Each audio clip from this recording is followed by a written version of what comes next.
Hello and welcome all of you dear students. इस lecture से हम शुरुआत करेंगे हमारी नेक्स्ट यूनिट और वो है एटम एंड न्यूक्लियाई। तो हमारा जो फर्स्ट टॉपिक जो आता है वो है थॉमसन्स मॉडल ऑफ एटम। तो डियर स्टूडेंट्स, एटम के स्ट्रक्चर को एक्सप्लेन करने के लिए जो सबसे पहला मॉडल था that is Thomson's model of atom. Thomson ने 1896 में इलेक्ट्रॉन की डिस्कवरी की। उसके बाद में लगभग 1904 के आसपास में इसने थॉमसन्स मॉडल ऑफ एटम दिया। और थॉमसन्स मॉडल एटम के स्ट्रक्चर को एक्सप्लेन करने के लिए सबसे सिंपलेस्ट मॉडल है। देखो, हम पहले इसके पोस्टुलेट्स की बात करते हैं। फर्स्ट पोस्टुलेट क्या है इसका? Atom consist of a sphere of positive charge having radius of the order of 10⁻⁻10 metre in which entire mass and positive charge of the atom are distributed uniformly and electrons are embedded in it. मतलब क्या है इसका कि Thompson ने ये कहा कि atom एक स्फीयर की तरह होता है। Atom is just like a sphere और इसकी साइज कितनी होगी? Near about 10⁻⁻10 metre. मतलब size of the atom is 10⁻⁻10 metre, right. अब उसके बाद में इसने ये कहा कि स्फीयर के अंदर जो एटम का पॉजिटिव चार्ज होता है वो पूरे स्फीयर के अंदर यूनिफॉर्मली डिस्ट्रीब्यूट होता है। एटम का मास और पॉजिटिव चार्ज इस पूरे स्फीयर के अंदर यूनिफॉर्मली डिस्ट्रीब्यूट होता है, राइट। और इलेक्ट्रॉन्स बीच बीच में एट इस स्फीयर के अंदर electrons are embedded in between. मतलब बीच इस स्फीयर के अंदर बीच बीच में क्या होते हैं?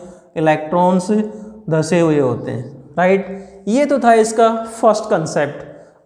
जो सेकंड पोस्टुलेट है वो क्या कहता है कि एटम क्या होता है? Atom is electrically neutral. तो एटम को इलेक्ट्रिकली न्यूट्रल होने के लिए क्या होना पड़ेगा? वी कैन से दैट जितना नेगेटिव चार्ज होगा उतना ही क्या होगा?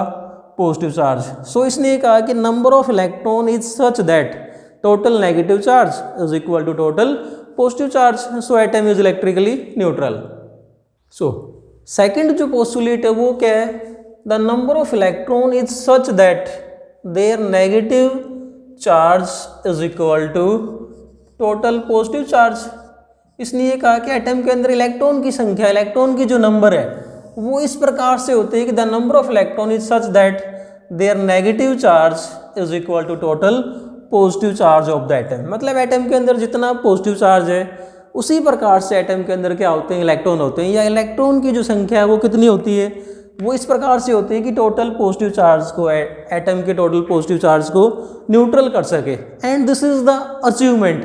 अगर हम बात करें कि what is the achievement of Thomson's model, तो इसकी अचीवमेंट या इसकी जो कामयाबी है, जो सक्सेस है वो क्या है? We can say that it explain neutral why atom is neutral, neutrality of the atom.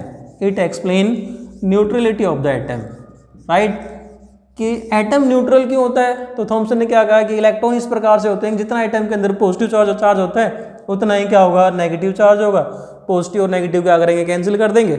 So atom is electrically neutral. मतलब it explain why atom is electrically neutral. So इसकी जो मेजर अचीवमेंट हम ये मान सकते हैं कि it explain neutrality of the atom. Now limitations. What are the limitations of Thomson model of atom? इस मॉडल की जो खामियां थी, कमियां थी, वो क्या थी? जो फर्स्ट लिमिटेशन है वो क्या है? It could not explain origin of spectral line for hydrogen and other atom. जैसे स्पेक्ट्रल लाइन, जैसे हम नेक्स्ट मॉडल में बात करेंगे, जैसे हम बात करते हैं spectral line Lyman series, Balmer series, Paschen and Brackett and Pfund series. इस प्रकार की जो स्पेक्ट्रल लाइन हमें मिलती है उसके बारे में ये मॉडल कुछ भी नहीं बताता। It could not explain origin of spectral line, why some atom like hydrogen have spectral line. इसके बारे में ये कुछ भी नहीं बताता है, राइट। और स्पेक्ट्रल लाइन क्या होती है इनको हम आने वाले वीडियो में डिस्कस करेंगे। तो फर्स्ट इसकी लिमिटेशन ये आती। दूसरी जो लिमिटेशन है वो क्या है कि जैसे हम नेक्स्ट मॉडल की बात करेंगे, रदरफोर्ड्स एटॉमिक मॉडल, तो उस मॉडल के अंदर क्या होता है कि जब हम अल्फा पार्टिकल्स को गोल्ड फाइल की शीट पे बम्बार्ड करवाते हैं तो कुछ alpha particle they are scattered by more than 90 angle. तो कुछ अल्फा पार्टिकल के लिए जो लार्ज एंगल ऑफ स्कैटरिंग होता है ये उनके बारे में कुछ भी एक्सप्लेन नहीं कर पाए। इसकी जो सेकंड लिमिटेशन है उसको हम क्या कह सकते हैं कि it could not explain large angle of scattering for alpha particles as observed by Rutherford. जैसा कि रदरफोर्ड ने अपने स्कैटरिंग एक्सपेरिमेंट में ये ऑब्जर्व किया कि कुछ एक अल्फा पार्टिकल लार्ज एंगल से स्कैटर्ड हो जाते हैं, तो उनके बारे में भी ये थॉमसन मॉडल कुछ भी एक्सप्लेन नहीं कर पाया। ये थी इसकी कुछ एक लिमिटेशंस।